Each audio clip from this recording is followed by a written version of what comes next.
What just happened here was what happens typically when you reach out to the world and you're making introductions. Right? Number one, you looked at somebody and you sized them up.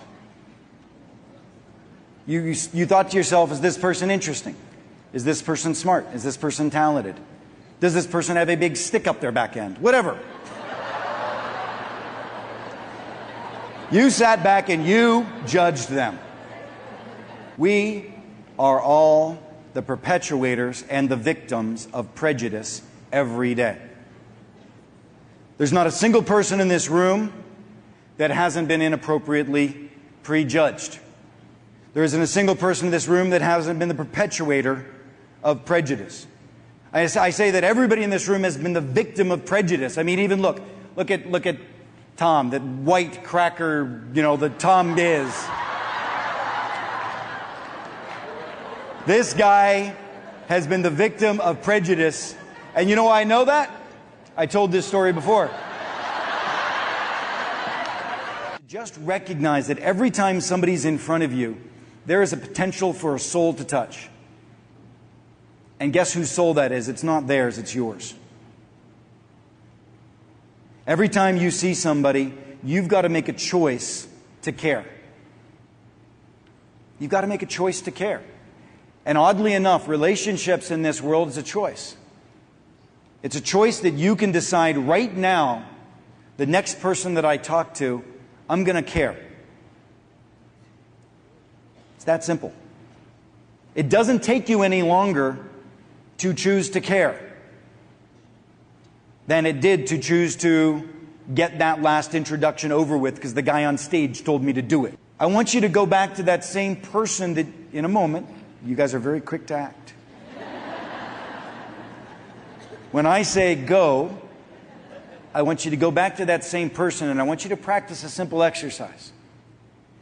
I just want you to look them in the eyes and I want you to say to yourself, I'm going to care. I am going to care. And I guarantee you that simple act of looking at someone's eyes and deciding to care will get you 90% of the way there. The second thing that you've got to do is you've got to get them to tell you their story. What do I mean by that? You all know how the power of story. Story is, as a friend of mine calls it, emotional transportation. Somebody says, what are you really passionate about? Oh, my kids. Great. You don't really care. It's like you just checked a box. But get them to tell you their story. Tell me about that. Tell me why you're so passionate about your children. Tell me a story. Tell me about their last birthday. Tell me about the last holiday that you experienced with them. Tell me what they did in the last couple of weeks that made you proud or scared or interested. Tell me a story.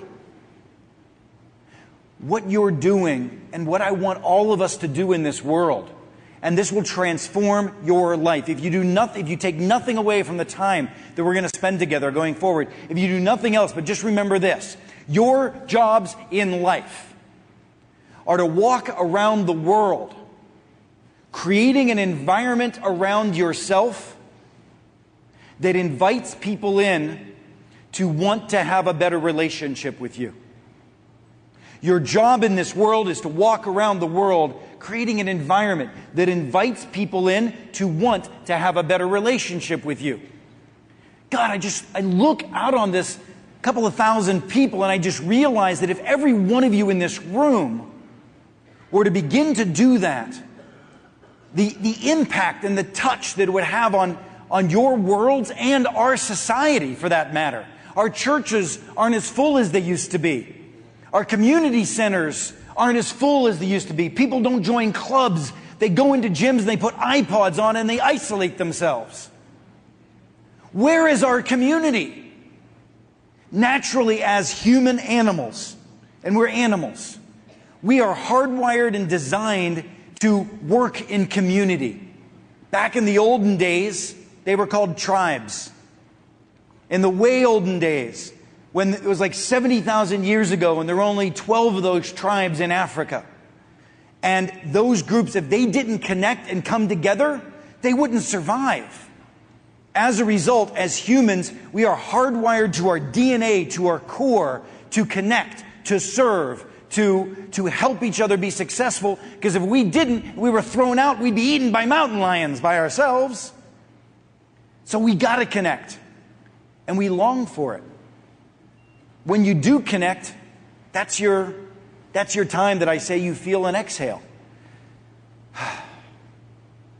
And somebody actually makes you feel like you belong. That's a powerful invitation. I want you to ask somebody, what is your passion?